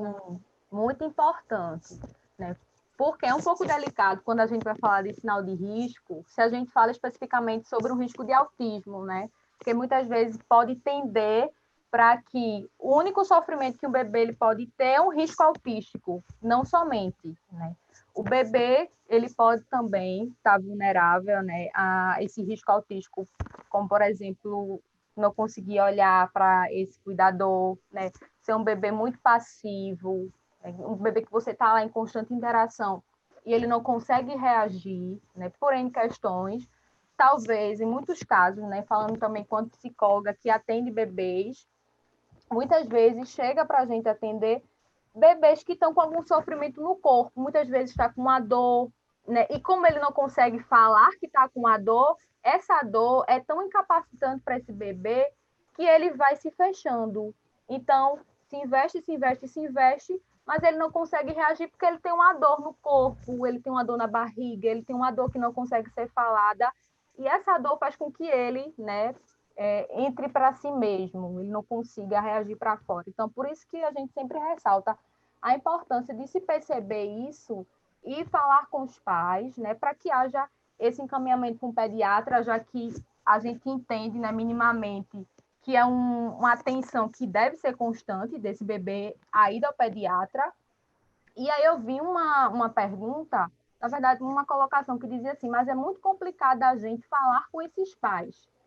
A gente entende que realmente é muito difícil, né? Tem muitos pais que não conseguem escutar, né? Não conseguem também desenvolver um bom diálogo com a escola. Mas eu tenho certeza que se, em alguma medida, o educador está lá, cuidando desse bebê, investindo na promoção do desenvolvimento, ele já está, sim, fazendo muita coisa. E aí também acho que é preciso ter tato com esses pais. Talvez não de chegar assim, olha, tá errado, faz isso não. Mas de promover um ambiente na creche, na escola, de uma roda de conversa, né? De pensar estratégias de como ganhar esses pais, de como atraí-los de alguma forma para olhar para esse filho, para olhar para esse bebê, para que a gente possa sugestionar, dar algumas dicas de uma forma leve, né? Que ele não veja isso como uma repreensão do que como ele está cuidando com o bebê, mas como alguém que possa ser aliado da gente nesse cuidado da criança. Então, uma coisa que dá muito certo, pelo menos, né, nos lugares que eu já trabalhei e que a gente sempre faz, esse momento de roda de conversa com os pais. Então, hoje vai ter um momento de roda de conversa sobre o bebê. Como é teu bebê? E aí eles chegam e dizem, meu bebê está falando muito, meu bebê está muito bravo, meu bebê está muito birrento, como é que a gente faz? Então, esses também são os momentos das mães, dos pais, das avós, se colocarem, tirarem suas dúvidas, também de uma forma de escutá-las, porque é muito difícil também para essas famílias. Imagina se a gente chega e só pede, olha, cuide do seu filho, o menino está sujo. É muito complicado para eles também. Então, se a gente ganha eles, se a gente também escuta, acolhe, a gente está contribuindo muito para essa família ser um aliado da gente. Lembrando também, né, Mai, que a gente está passando esse momento de pandemia e além dessa vulnerabilidade social, a gente também está passando um processo, né, de luto em muitas famílias. Então, muitas crianças, por exemplo, estão perdendo avós, pais, né, irmãos. Então, além de tudo, ter essa sensibilidade com as crianças e com os cuidadores, né? Porque a gente não tem só as questões de vulnerabilidade em relação à violência, né? E a gente tem as questões de vulnerabilidade, por exemplo, socioeconômica, né? Então, muitas famílias hoje, a gente tem um comércio aqui, né, em Recife, só o essencial, né? O comércio fechado, então muitos que a gente chama aqui de ganha-pão, né? O seu ganha-pão, né? Então, muitos estão nessa dificuldade, né? Então, isso afeta as questões emocionais, isso afeta as questões nutricionais, né? Porque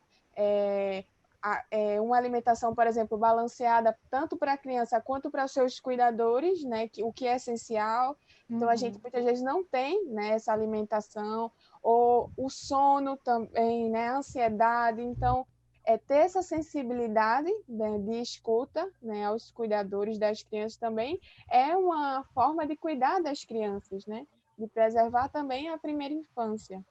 Então, eu acho que como o Carol falou logo no começo, é uma rede, né? É uma rede de cuidados, né? E de apoio de forma geral. E a gente também precisa, não só, por exemplo, das questões da assistência social, da saúde, da educação, mas a gente também precisa de políticas públicas, né? Que se voltem para essas crianças. A gente precisa de ações governamentais que se voltem para essas crianças e esses cuidadores, né? A gente está tendo muita dificuldade aqui no Brasil de forma geral. Então, assim, eu acho que é muito importante esse debate, porque esses debates não apenas geram construção de conhecimento, mas geram construção de conhecimento para políticas públicas, né?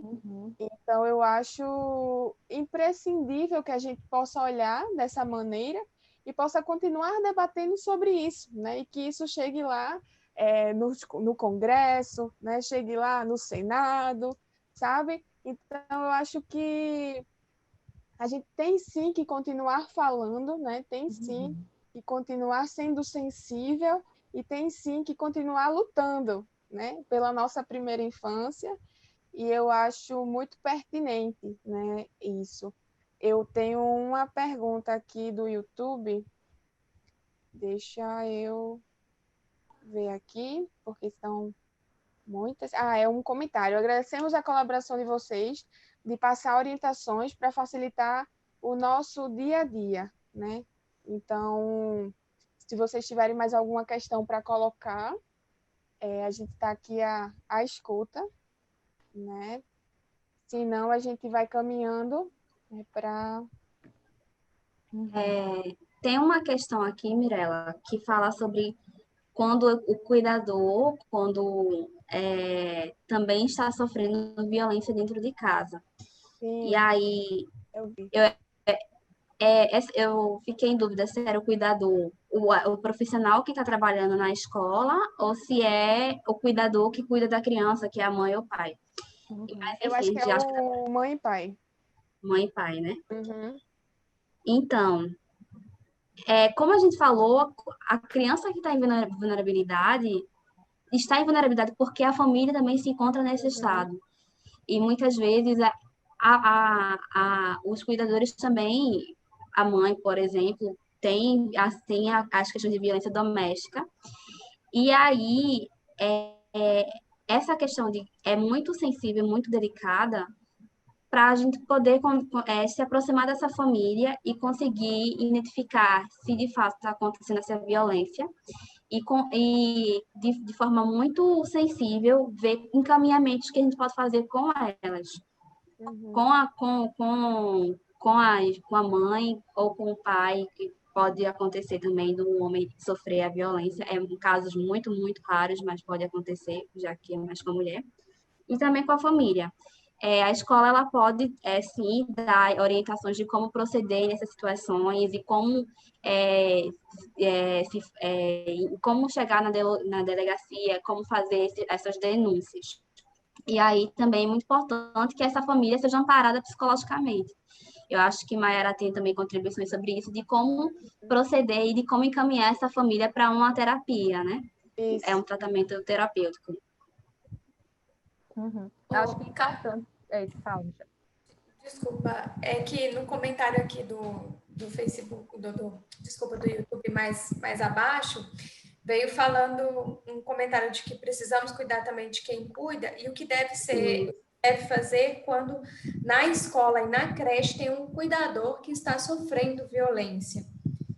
Aí também é muito importante. Aí, nesse caso, se for um profissional, eu acho que uma das saídas, por exemplo, são os grupos de escuta, que são os grupos que, se esse sofrimento qual é a causa desse sofrimento? É uma causa que acontece em casa, na família, ou é uma causa que é gerada no trabalho, pelo ambiente adverso do trabalho?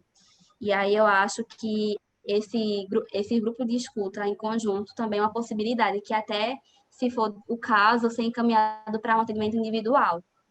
Isso. Como a Maera tinha falado antes, né, o grupo de estudo e de escuta não apenas para os cuidadores, mas para os profissionais, né, que estão aí também na linha de frente, né, porque nós temos hoje os profissionais da saúde na linha de frente em combate ao Covid, mas nós temos os profissionais da educação também na linha de frente, né, dando essa rede de suporte, né, às famílias, às crianças, à primeira infância. Então, a gente também precisa se olhar para os profissionais da educação, né? Não só da educação, mas, por exemplo, da assistência social, né? Então, ou os profissionais da psicologia, por exemplo, né? Da saúde, nesse caso. Então, assim, eu acho imprescindível esse ponto, né? De trazer essas questões em relação também ao cuidar dos profissionais em relação à escuta desses profissionais, né? Mayara ia falar? Pode falar. Eu só queria complementar de que, né, pensando nisso tudo, né, do que bebê precisa de atendimento, dos cuidadores, dos professores, né, e a gente sabe que muitas vezes ainda recorrer a um psicólogo, né, demanda, enfim, questões financeiras, a gente tem que pensar nisso tudo. E aí existem clínicas escolas que funcionam, nesse período de pandemia, né, por telefone, então, mas acho que também a gente pensando num pós-pandemia, como é que a gente já pode começar a se movimentar, de perceber como são as nossas crianças, como elas vão chegar e de fazer esses caminhamentos minimamente. Então, por exemplo, na Clínica Escola da Facho, na Fafiri, no Exuda, elas são clínicas universitárias, né, que têm estagiários de psicologia e profissionais muito preparados, que atendem por um preço social, por um preço que é palpável, né, pensando nessas questões de vulnerabilidade social, para que essas pessoas sejam atendidas. Então, na Fafiri e na Facho, a gente tem o que a gente chama de clínica de primeira infância. Então, são essas crianças de 0 a 3 anos que vêm encaminhada, né, do pediatra ou de algum serviço público, muitas vezes, para atendimento. Então, é uma possibilidade, né? E aí, liga-se para lá, tem uma filinha de espera, mas que é possível de ser atendido também de uma forma mais rápida. Então, a Fafiri e a Facho são específicas, né, nesse cuidado, nesse atendimento de bebês, disso que a gente fala de 0 a 3 anos. E tem feito trabalho há muito tempo, há mais de quase 30 anos, né, muito bem feito, em atendimento a essas famílias e a esses bebês também. E tem o CAPS também, né? Então, uma pergunta, né, lá em cima sobre o CAPS. O CAPS infantil consegue intervir de forma judicial quando é comprovado que essas crianças passam por problemas de vulnerabilidade sociais e como tratar nas comunidades carentes. Então, o CAPS-I, ele é um centro de apoio psicossocial, né, infantil, que é destinado para o acolhimento e o atendimento de crianças que têm transtornos graves, né, ou alguma psicopatologia. Eu acho que a intervenção judicial talvez viesse através de um encaminhamento, mas que essa questão talvez precisasse passar por um outro órgão, sabe? Que não diretamente do CAPS, porque o CAPS já é um atendimento especializado quando se é, né, constatado que a criança ela precisa desse acompanhamento psicológico, né, médico, muitas vezes psiquiátrico. Então, acho que essa questão da vulnerabilidade talvez precise passar por o que a gente chama de atenção básica, né, disso que é da pediatria, dessa assistência mais primária, e a partir daí, diante de uma demanda mais específica, seja encaminhado, sim, para um CAPS-I, de atendimento mais específico para essa criança, para esse bebê. Carol quer falar. Eu só queria complementar essa questão de Maiara, que se os profissionais que trabalham no CAPS, eles conseguem identificar esse tipo de agressão, de violência, eles podem entrar em contato também com o Conselho Tutelar e com o Tribunal de Justiça para encaminhar essas crianças, para fazer a verificação inicialmente dessa questão, se de fato tem a violência, se de fato tem os maus tratos, e aí entrar novamente no processo de acolhimento que eu falei para vocês anteriormente. E Michelle também agora quer falar. Só complementando a fala das meninas, eu tenho até um comentário aqui que me despertou, que vai conversar junto com isso que eu queria falar, é que estão falando que esse carinho nesse momento, né, nesse retorno dessas crianças vai ser tão importante, né? Esse acolhimento agora, nesse momento, ele também é fundamental. E o que nos cabe agora é pensar estratégias de acolhimento, mesmo que de forma distante, né? Ontem a gente estava numa live, eu estava escutando algumas dicas e uma delas era a gente poder ligar para essa criança, foi até a TT que falou, para essa criança de forma individualizada. E talvez isso seja uma estratégia para poder acolher essa dor, né, que essa criança está sentindo nesse momento. Entendendo também que quando eles voltarem para o cenário escolar, para o ambiente deles, e esse ambiente ele é muito importante para o desenvolvimento físico da criança, para o desenvolvimento motor, psicossocial, enfim, ele que foi tirado da criança bruscamente, né? A gente sabe que tem muitas crianças, principalmente nessa questão de vulnerabilidade, que às vezes não tem esse espaço. E aí, o que eu acho que eu proponho é que a gente, enquanto educadores, a gente se a gente comece a pensar em quais estratégias e a se preparar. E quando eu falo se preparar, é importante também que tenha um preparo desse educador que vai voltar. Porque eu fico refletindo em questões como que esse educador vai voltar para esse ambiente. Então, esses educadores, eles precisam voltar antes e serem preparados para o que eles vão receber. Porque eles vão receber crianças e famílias muito machucadas. E eu chego a arrepiar, assim, porque vai ser lidar com uma dor muito grande, que a gente, às vezes, não está preparado para isso. E é preciso a gente começar a se preparar para a gente conseguir acolher essas famílias e essas crianças. Sim, fica pesado para a gente também precisa de um acolhimento anterior a isso. Então, por isso que a gente precisa de pensar estratégias e maneiras de voltar de uma forma mais saudável. E até já pegando sobre o choro, que foi uma questão falada logo lá no início da nossa live, o choro, ele manifesta os sentimentos, principalmente, né, dessa criança de 0 a 2 anos, que ela não consegue, às vezes, é uma criança que ainda não consegue falar com clareza ou expressar com fala, né, com clareza o que ela está sentindo. E aí, a gente precisa estar atento a esses movimentos. E por isso também que é um movimento, é uma rede, né? Cuidamos dessas margens para que a gente cuide também do fluxo desse rio, que são as nossas crianças, nesse sentido, fazendo uma analogia.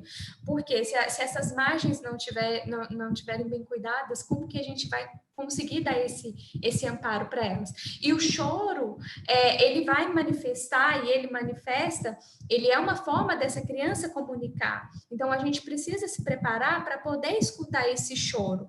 E às vezes a gente fala assim, nossa, mas já está com manha, porque já passou 1 mês que voltou às aulas, já passaram 2 meses, mas cada criança, nesse sentido, é importante a gente olhar para a individualização, né? Para aquela criança, o que ela está manifestando para além daquilo dali. E aí eu preciso de um olhar de amorosidade, um olhar acolhedor para o outro. E nesse mesmo movimento, a gente precisa também olhar para a gente com mais amorosidade e acolher também as nossas dores para que a gente consiga dar conta da dor do outro. Porque estamos vivendo um cenário muito complicado no sentido de que você tem que lidar com as suas emoções, com o seu ambiente e também com o do outro, que são extremamente estressores. E quando a Carol trouxe isso lá no início da live, é importante a gente pensar que esses hormônios que são liberados, né, eles ficam no nosso corpo cerca de 48 horas, inclusive no da criança, né? Então, assim, não é diferente para ela. Então, imagina a intensidade, e a gente precisa buscar meios de extravasar isso. Então, meios de canalizar essa energia toda para um outro fator, para um outro fator externo, para que a gente consiga lidar com isso com mais clareza, com mais calma e com mais amorosidade, que eu acho que é o que fica nesse sentido quando a gente vai receber essas crianças. E pensando nisso, né, que a Michelle falou agora, a gente lembra do cortisol, né, aquele banho químico, né, no cérebro da criança que está num momento de estresse, um momento de uma situação de vulnerabilidade. Então, assim, isso traz impactos neurológicos para o cérebro da criança, né? Então, a gente vai ter tanto agora quanto no futuro. Então, por isso, de observar esses sinais e cuidar, né, dessas crianças, para que esses estressores, né, eles não se tornem um problema, né, na vida da criança. Como a gente diminui esses estressores? Então, excelente a fala. Michelle quer complementar? Só... Deixa eu ver se está aberto aqui, peraí. Está aberto meu microfone? Tá, sim. É só essa questão do cortisol e da adrenalina, né? O quanto que eles em excesso, eles fazem mal, que a Carol trouxe lá no início, né, pra gente, e quanto eles são importantes, mas também o acúmulo deles, quanto que não é ruim para a gente. Daí a gente poderia pensar, né, em extravasar isso, liberando dopamina, ocitocina, serotonina, endorfina, e pensando nisso, a gente poderia liberar isso com contatos familiares, é uma sugestão para a gente levar para os pais agora, com natureza, que a gente não pode ter contato, mas a gente pode promover isso através de um cultivo de uma plantinha dentro de casa, algo que seja mais palpável e possível para essas crianças que a gente já sabe que já tem alguns fatores limitantes, né? Trazer uma novidade, então, quando eu falo dessa ligação do professor, é uma novidade, é algo que também ajuda a liberar essas tensões, as brincadeiras, os jogos, né? Para que a gente consiga, né, também trazer esse relaxamento mais imediato, que impede também que nesse fluxo desses hormônios a criança não seja ainda mais prejudicada. Porque quando esses hormônios, né, que a gente falou lá em cima, falou anteriormente, eles são liberados, influencia diretamente também no desenvolvimento de crescimento, enfim, em outros fatores. Mas eu acho que a gente tem como contribuir para que isso seja aliviado. Carol quer falar também. Eu só queria complementar o que Michele falou e também associar com o que ela tinha dito antes na fala dela sobre sobre as emoções, é que do mesmo jeito que as emoções negativas, do mesmo jeito que as situações estressantes, as situações negativas, de adversidades, liberam cortisol, quando a gente tem um banho de amor, quando a gente tem uma situação acolhedora, calorosa, a oxitocina, ela é liberada. E aí, os nossos estados, como o Michel já tinha falado, os nossos estados emocionais, enquanto adulto cuidador, regula também os estados emocionais das crianças. Então, quando a gente está estressado, e quando a gente está estressado, isso pode fazer com que a criança fique estressada também. Então, quando a gente também está bem, isso ajuda também a criança a regular a emoção dela também e se sentir bem também. Então, gente, ainda tem lá no YouTube, deixa eu dar uma olhadinha aqui. A gente ainda temos 91 pessoas assistindo, né? São pessoas guerreiras conosco aí, já 10 da noite quase. A gente está muito feliz, como eu falei, né, anteriormente, muito agradecida por vocês terem... quer falar, Mi? Não, estou feliz. Então, a gente está muito feliz, né, que vocês estiveram aqui conosco e vocês podem compartilhar essa live, né, com outros profissionais da educação, com suas amigas, seus amigos. A gente vai continuar na Semana do Bebê aqui. Amanhã de manhã vai ter uma live com a Vincular, que também são 3 pesquisadoras do NAP, que estão aqui também, né? Carol, Maiara e Fernanda, sobre cuidado e vínculo, se eu não me engano. Então, eu acho que pode complementar, né, essa nossa fala de hoje. Elas vão trazer amanhã de manhã sobre esse cuidado e sobre esse vínculo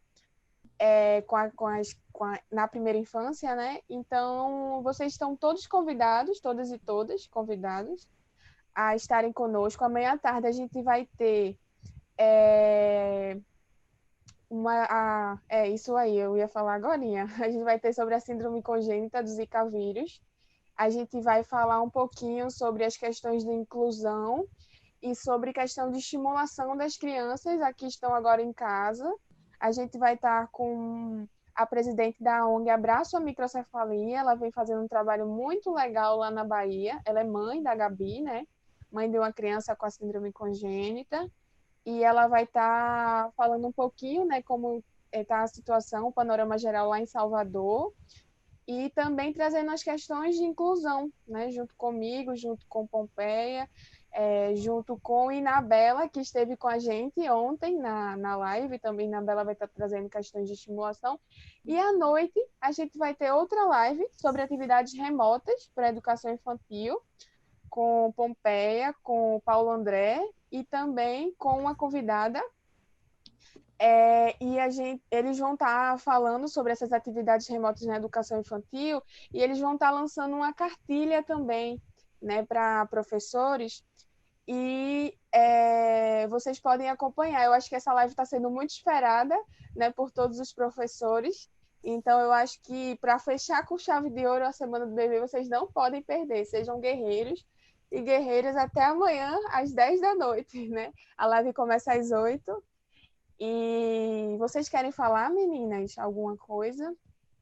Agradecer, né, a oportunidade da gente estar aqui compartilhando um pouquinho do que a gente sabe, do que a gente vivencia enquanto pesquisadora também profissional e meu carinho, as devolutivas que a gente está aqui acompanhando, que são muito importantes para que a gente continue, né, pensando nessas estratégias de acolhimento à primeira infância. Carol, quer falar alguma coisa? Quer se despedir?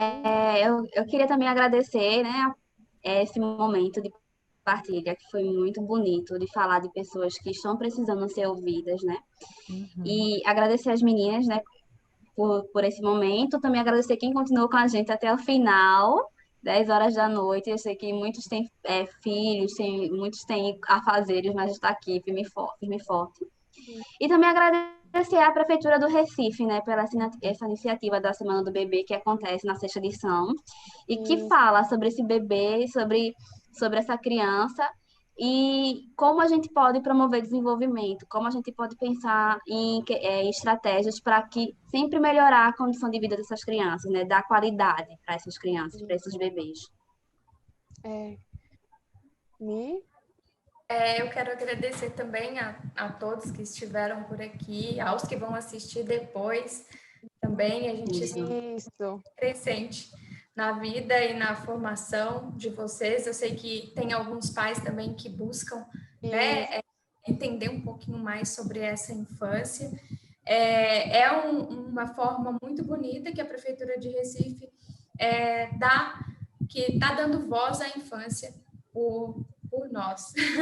Através da gente, a gente consegue trazer um pouquinho, né, do que é essa criança e tenta, né, que a gente não sabe, mas só as crianças que poderiam estar aqui no nosso lugar e falar o que elas gostariam. Mas é uma forma muito simbólica e significativa da gente dar voz a essa criança que é muitas vezes silenciada e calada por nós, assim como a gente foi. E eu trago meu agradecimento aqui a todos, assim, inclusive as meninas, pelo acolhimento. Meu primeiro ano, minha primeira participação aqui no NINAP, então eu quero agradecer vocês por isso, e fiquem ligados lá no NINAP, porque eu acho que vai ter existe uma possibilidade de ter alguma indicação de uma estrutura de um e-book, de algo produzido a partir dessa semana da criança aqui. Então, pode ser que, através dos comentários de vocês e do que a gente consiga construir juntos, a gente consiga trazer algo que vá favorecer vocês também nessa nossa luta e nessa nossa forma de exercer a nossa cidadania enquanto educadores, né, enquanto mães, enquanto pais. E é isso, meu agradecimento a todos. Gratidão, meninas. E é isso. Muito obrigada. Também estou muito feliz. Estamos todas muito felizes e muito animadas. Por amanhã a gente continua aqui. E lembrando, estão pedindo os horários, né? Vamos divulgar lá no Instagram do NINAP. Vamos enviar o e-mail também para todos os inscritos. Mas eu vou trazer de novo o horário. Amanhã, a primeira é 9 horas, né? Isso, meninas? 9 horas. 9 horas da manhã temos Cuidado e Vínculo, né? Então, assim, se você está assistindo e você já está assistindo depois, você vai poder assistir essas lives aqui também no YouTube. A gente tem lá uma pastinha, né? Semana do Bebê, você vai lá, clica e assiste todas. E eu vou fazer bem youtuber, né? E dá um joinha, se inscreva no nosso canal, segue lá nossa página no NINAP, no Facebook também. À tarde temos a live da Síndrome Congênita do Zika vírus às 4 horas. E à noite temos a live sobre atividade remota na educação infantil às 8 da noite. Então, 9 da manhã, 16 da tarde e 20 horas da noite, né, a gente vai ter as lives. Então, não esquece, não perde. E se você perder por acaso, você pode assistir de novo no YouTube. Então, é isso. Gratidão a todas e gratidão por esse espaço também, né, de fala. E como a Michelle falou, de trazer essas questões da infância, das infâncias, né, e de dar visibilidade, né, a quem já é, né, que são as crianças, né, essa é a primeira infância. Então, que a gente tem essa responsabilidade e esse cuidado, e esse dever, né, como cidadãos e como profissionais da primeira infância e como grupo de pesquisa, né. Então, eu acho que é isso. Gratidão a todas, um abraço e boa noite. Beijo. Tchau. Tchau.